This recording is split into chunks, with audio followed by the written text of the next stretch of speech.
Hello class, this is Module 4, Video Games as Art. I'm mostly going to talk about art, or the storytelling aspect of games. So in the forum, remember in the forum discussions, your job is to add something that I did not say, not to repeat things that I said or agree with me. So I'm going to talk mostly about how video games are unique from a storytelling perspective. You can still add to that, but I'm just saying other artistic elements you can comment on. So obviously there is great art used in games, like visual art, music, stuff like that. But what really sets video games apart as an artistic medium is hard to narrow down. I mean, storytelling existed already, visual art existed already, music existed already. What seems to set video games apart is the fact that you have agency and that you make decisions. Now, there's some precedent for this. I don't know if you've ever heard of choose your own adventure books. These were real popular for a while. Basically, you'd read a story and then you'd reach a decision point. Like, do you want to attack the sorcerer or do you want to jump out the window and come back to attack him another time? And depending on which option you went with, you'd turn to like page 72 if you wanted option 1, or flip over to page 90 if you wanted option 2, and the story will continue honoring the decision you just made. So even in normal literature, there is some agency in decision making, but video games really, really open up the possibilities. I don't know if you've ever played L.A. Noire. It's a pretty good game.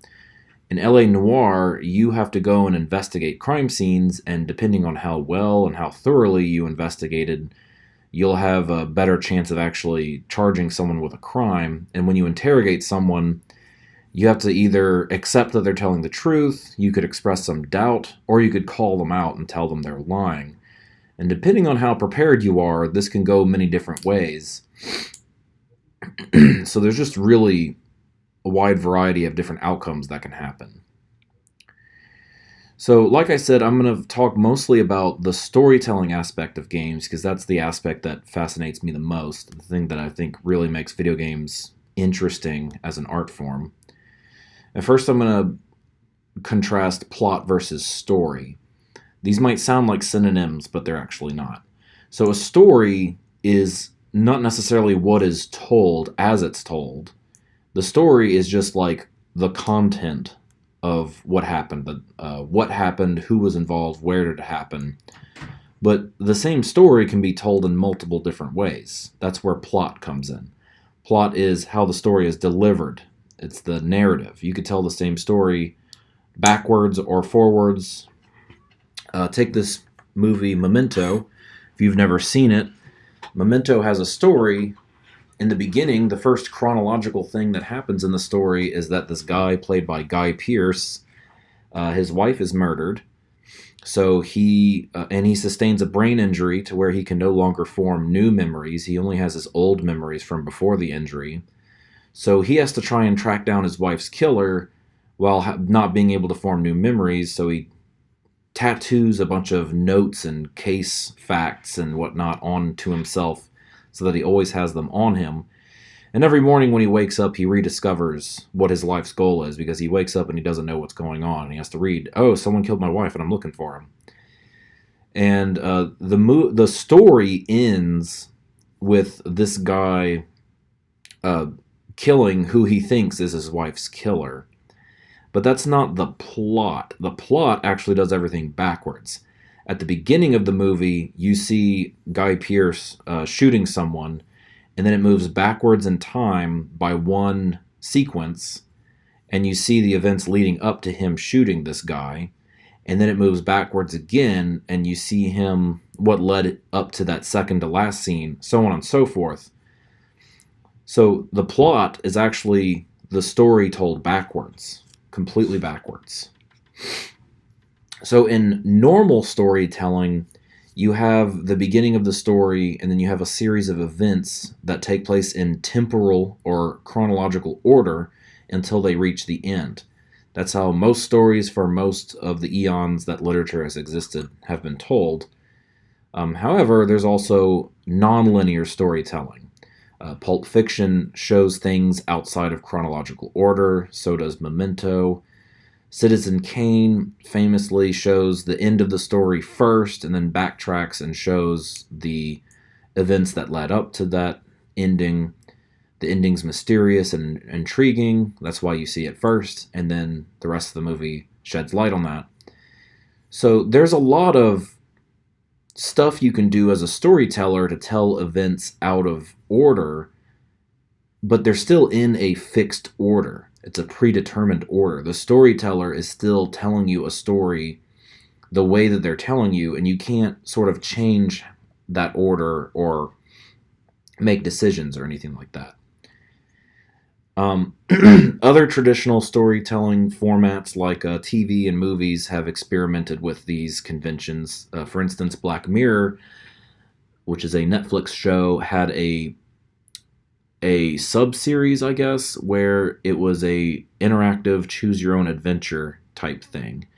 So you'd watch this story unfold, and then you would choose what do you want the main character to do next. And depending on what decision you made, would cause you to see different series of events play out. So it's basically a choose-your-own-adventure game. And I haven't watched it, actually, but I've read about it. I've read what critics had to say.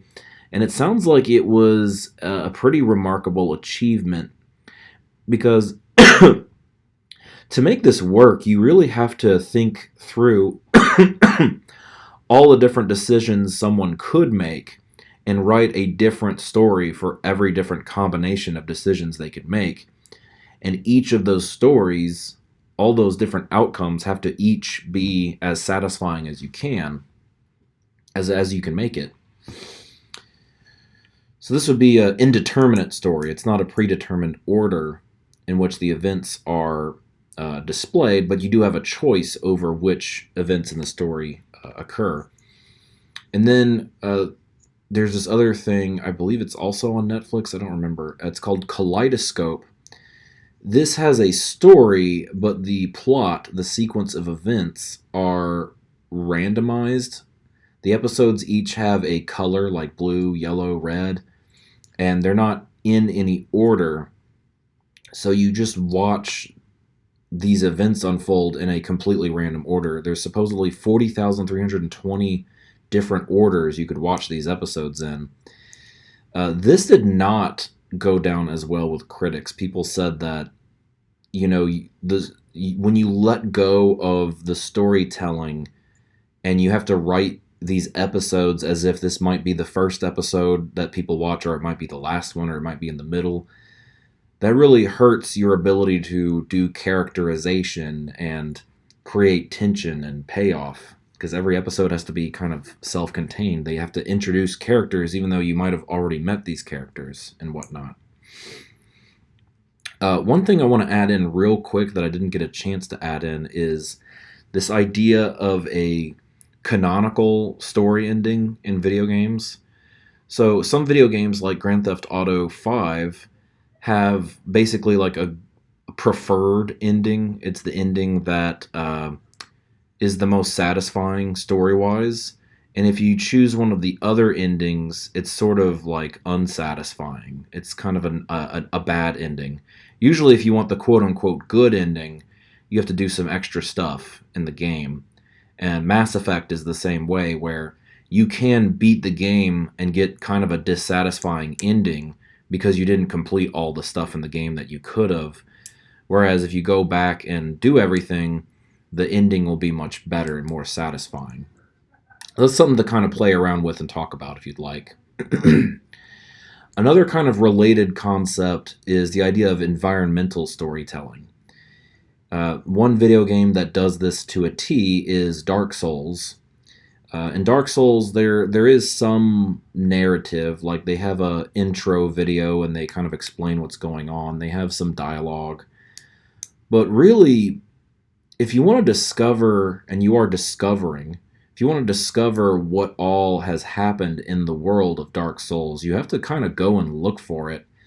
And, you read about the different equipment and you kind of piece together just the landscape and kind of do some deduction. You can kind of figure out what all has happened in the world of Dark Souls. It doesn't just straight out tell you. It's almost as if the environment is a story that you have to unfold on your own. This is similar to something called Meow Wolf. If you're ever in Santa Fe, New Mexico, or I think they just opened one in Las Vegas, they might have more locations. I don't know what to call this. Is it an art museum? Is it an amusement park? I don't know. But basically, what you pay to get into this thing called Meow Wolf, and once you enter, there's this house inside the building, and you can go explore the house. And the house has been set up in such a way to where there are brochures laying around. Someone has their office set up and they've been writing things down, reminders. There's messages on the answering machine. You can read all of these ephemera and piece together a plot. Like, this house belongs to the characters in the story. They're not in their house at the moment, but you can kind of figure out what's going on in their lives, and there are supernatural elements. For instance, when you open the refrigerator, at least in the one in Santa Fe, there's a portal to an alternate world or whatever. And this is a picture of it. There's like these walkways, and you're kind of in this alien world. And they're really, like, there's a story if you explore the house and read all of the, like, the letters, and you can figure out how to open someone's safe because they have the combination or a hint towards the combination somewhere. So there is like a game-like kind of puzzle-solving element to it.